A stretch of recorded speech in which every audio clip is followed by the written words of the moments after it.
Who is the most best player in their sport? Okay. Nikola Jokic, Connor McDavid, Patrick Mahomes, Shohei Ohtani. Who is the most best player? And you also have the Joker, if you were going to put tennis in there. I guess, well, we'd have to differentiate. Two Jokers. Yeah, the Jokers. An individual sport versus a team sport.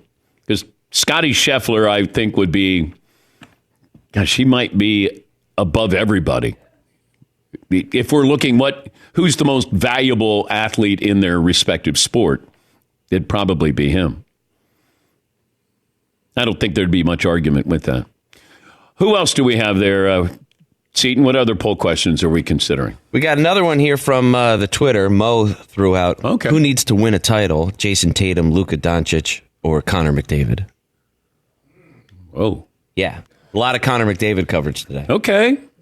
Yeah. We're going to put up both of those for hour one. It feels like Jayson Tatum more than anybody else. Although when we look at, you're the best player in your sport, Connor McDavid, you should win. I don't know. It always comes down to goaltending. It just, these games are so close. It's 2-1, it's 3-2, it's overtime. Then it's your goaltender. I would say Tatum because he's been there a few times now, whereas Luka got there. I don't know if it's important to him. I don't know if how we look at him, if we go, he got there, you can't be the best player in the sport.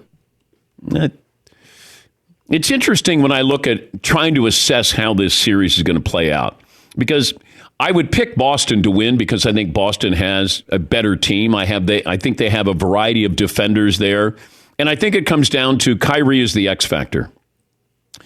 I know that Tatum and Brown are probably going to give you close to 60 points a night. Now, there's always, the case that's problematic for the Celtics, and that is one of the two has an off night, disappears, or has a terrible fourth quarter or overtime. That's happened before. Drew Holiday is going to have his moments. Derek White's going to have his moments there. Porzingis would probably be the X factor here for the Celtics, gives them a little bit of size. How healthy is he going to be? But when I think of Dallas, I think Dallas is not necessarily the sum of its parts because they're top heavy with Luka and Kyrie, but you're going to need contributions. Can Kyrie be consistent? Can he give you, Luka's going to give you 30, 35 a night. Now, can Kyrie give you a couple of those games where he gets 30 or 25 and 10 assists? Then they can win this series. But it can't be just Luka and then you're not sure what. If Kyrie is Kyrie of the Cleveland days, then Dallas can win this thing. But I like Boston just because of the balance they have, sort of under the radar here. The fact that Jaylen Brown was the Eastern Conference Finals MVP, I like that as well. Let's just see, if the big moment is not too big for them. That's what it's always been, where you're like, what is going on here? Dribbling the ball off your feet, missing shots, no-show in an overtime or fourth quarter. But Boston is favored, and I'm not surprised by that. Favored by 6.5 in game one. Got to steal one, though. Got to get one. This is the one, Dallas. If you get it, now you have house money for game two. Now you got a chance. You got to put pressure on Boston. We've seen what happens when they have pressure. Teams go through the regular season. We've seen this before where you're like, man, they just blitzed right through the season.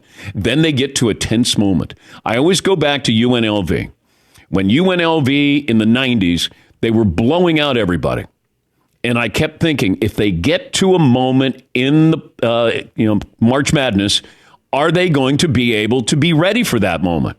And we thought, well, maybe they won't be in a close game. Well, then they got into a close game, and they couldn't even get a shot off. They had a play that was poorly designed. They couldn't even get the shot off in time. I go back to Seattle Mariners.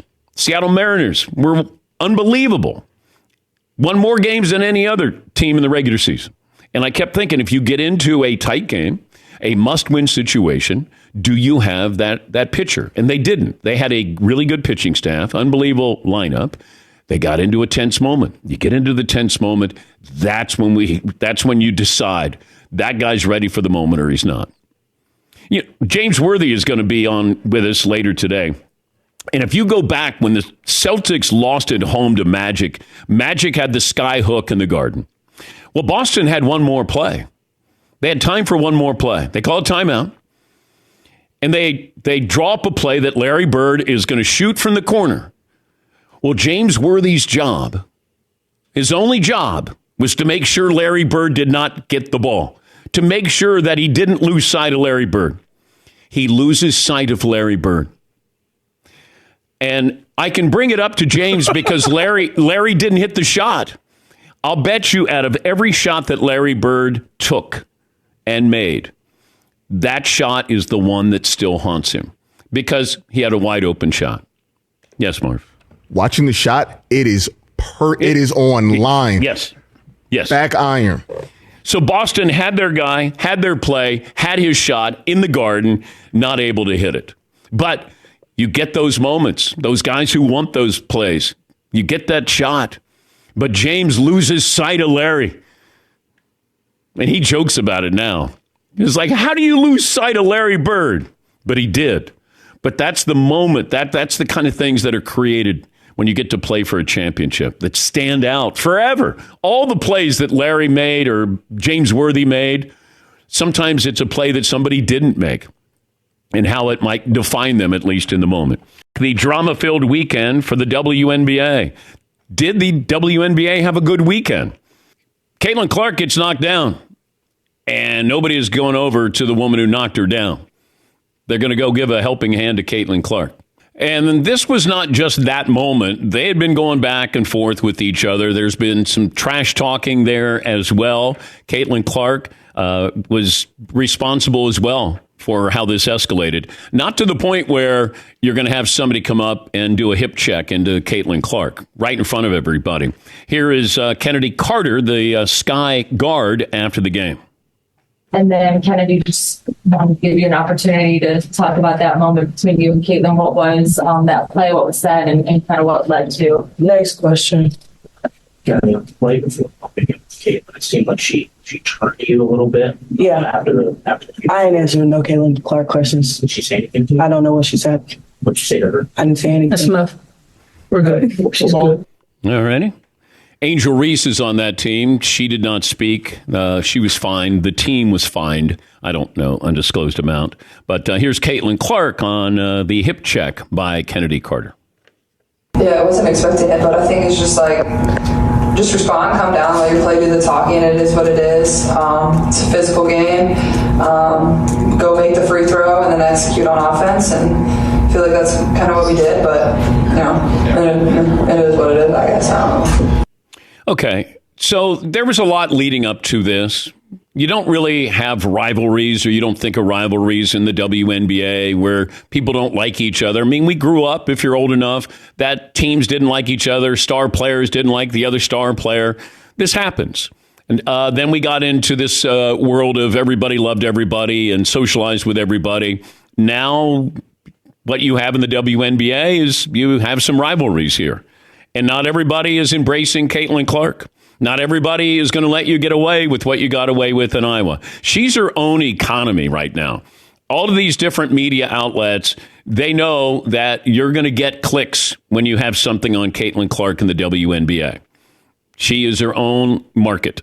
And this was big. This was a big moment there where she gets knocked down. Now what happens? Nobody went after Kennedy Carter, who knocked down Caitlin Clark. Caitlin Clark said all the right things afterwards. But Caitlin Clark is talking trash with her. And you have to understand, do I think it's a cheap shot? Yes. But also, these women, they're earning a paycheck here. They don't care. They don't want to be out there just so Caitlin Clark gets 35 points. Their job is to shut her down, be physical with her. This happens with rookies. It's going to happen. It'll continue to happen.